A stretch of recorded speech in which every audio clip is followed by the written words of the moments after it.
Esse é o NutriPod, o seu podcast focado em nutrição comportamental e funcional. A união imbatível para você encontrar o equilíbrio alimentar, ter mais saúde e atingir a sua melhor forma corporal. Oi, oi! Então, de uma forma bem simples, no NutriPod de hoje eu vou explicar sobre os hormônios e como fazer para ter mais qualidade de vida. Vem comigo? Então, os hormônios são os mensageiros químicos do nosso corpo. São eles que regulam o crescimento, desenvolvimento, reprodução e muitas outras funções. Alterações hormonais estão associadas a problemas do sono, dores de cabeça e sensação de cansaço constantes, por exemplo. No quesito peso e forma, podem determinar o ganho ou perda de quilos. São eles que levam o cérebro à informação de que estamos satisfeitos após uma refeição ou que é preciso produzir insulina para administrar o açúcar, por exemplo.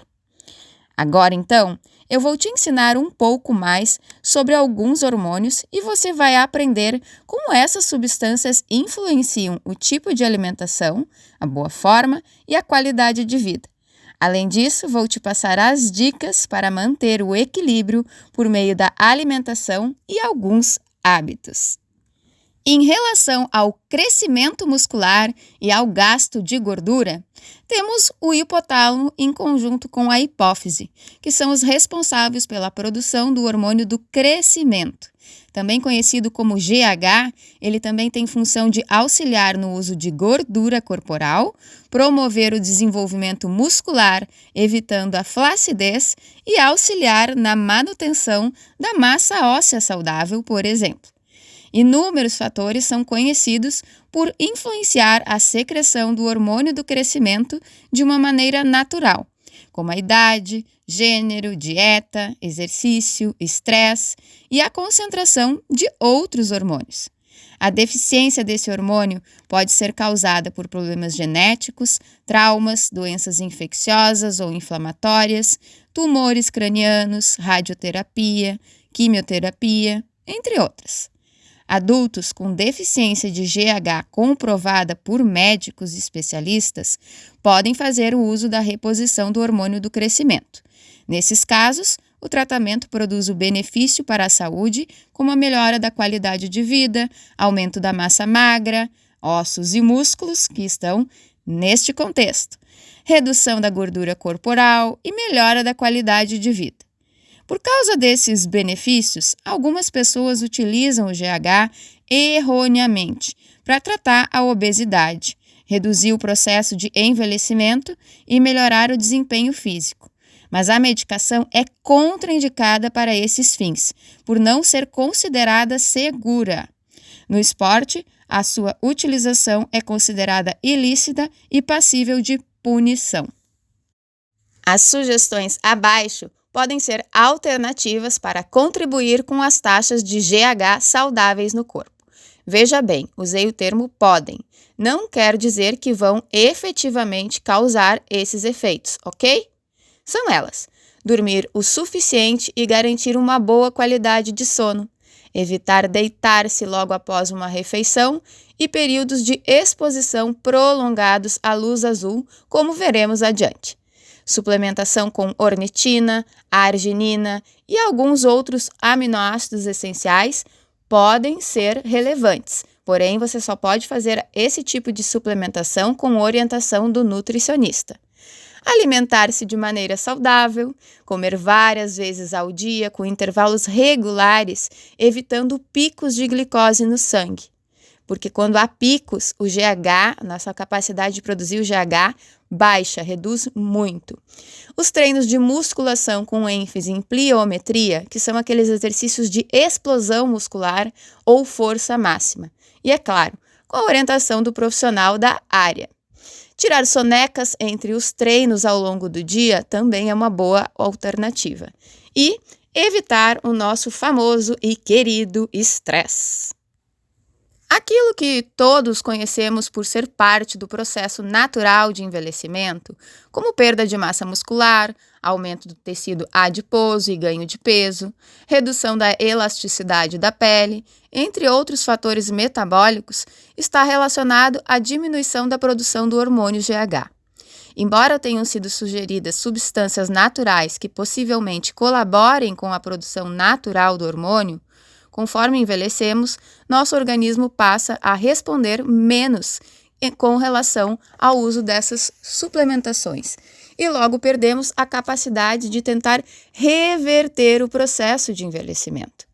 O que está ao alcance de todos nós, entretanto, é tentar reproduzir um modelo de vida saudável com relação ao sono, à alimentação e outros quesitos enquanto nosso corpo é jovem e capaz de garantir um processo de envelhecimento mais lento e natural. E vamos falar um pouquinho sobre o sono. É durante o sono profundo que o organismo produz o hormônio do crescimento. Descanso apropriado é o que reestabelece a produção de GH ideal. Segundo especialistas, o ideal é ir dormir antes das 23 horas, já que a produção acontece por volta da 1h da manhã. E o hormônio da vez é a melatonina. Hormônio sintetizado pela glândula pineal, está envolvido em funções imunomodulatórias, anti-inflamatórias, antitumorais, antioxidantes e cronobióticas, ou seja, um agente capaz de sincronizar circadianamente muitas funções do organismo, nos colocando no trilho. A sua secreção ocorre à noite, estando relacionada com o sono, redução da temperatura corporal e outros eventos noturnos. Muitas pessoas a chamam de hormônio indutor do sono.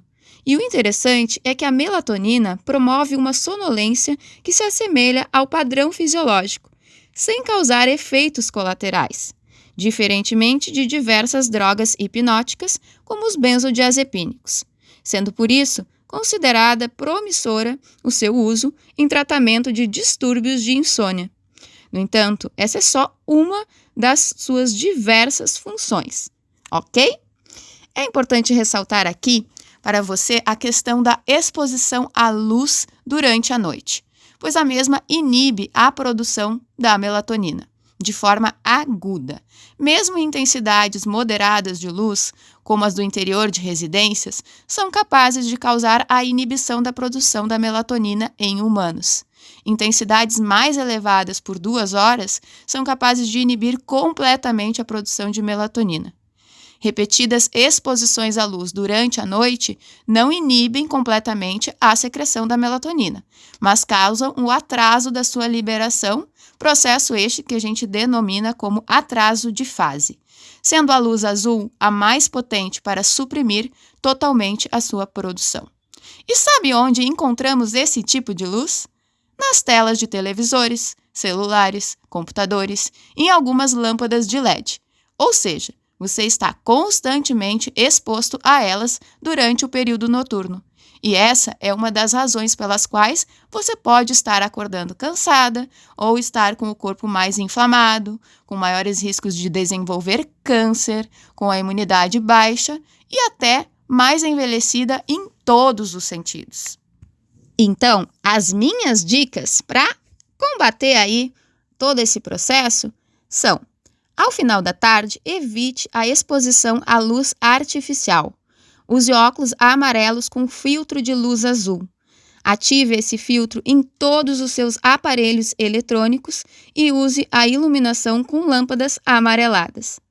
Para aumentar a proteção aos danos da luz azul, ainda é recomendado consumir alimentos ricos em luteína, zeaxantina, como agrião, a clorela, a abóbora e o kiwi. E a uva, sendo essa última uma das mais potentes por conter das 2 substâncias anteriores, mais o resveratrol. Agora, vamos aos hormônios que estimulam o gasto energético. Eles são fabricados pela tireoide, sendo o hipotireoidismo quando a glândula está em um ritmo lento e pode colaborar para o aumento de peso. Mas, segundo especialistas, apenas 5% dos casos de obesidade estão relacionados a esse problema. Incluir no cardápio habitual alimentos fontes de selênio, como carnes, frutos do mar e castanha do Brasil. Fontes de zinco, como nozes, pescados e carnes. Consumir sal iodado com moderação. Moderar o consumo da soja e produtos à base dela, pois estudos têm verificado a associação entre o consumo excessivo desses alimentos e o hipotireoidismo.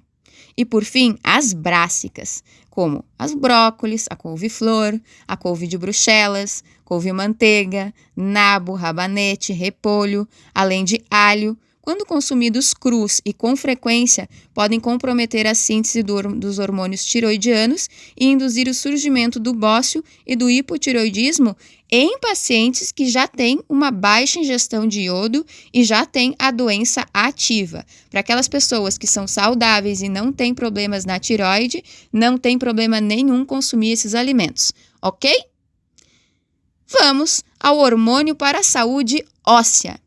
A paratireoide produz o paratormônio, que controla o metabolismo do cálcio, fundamental para a saúde dos ossos. Já a vitamina D, produzida principalmente através da exposição da pele aos raios solares, é responsável pela absorção do cálcio e regulação de uma infinidade de funções no nosso organismo, sendo sua deficiência associada desde diabetes ao autismo.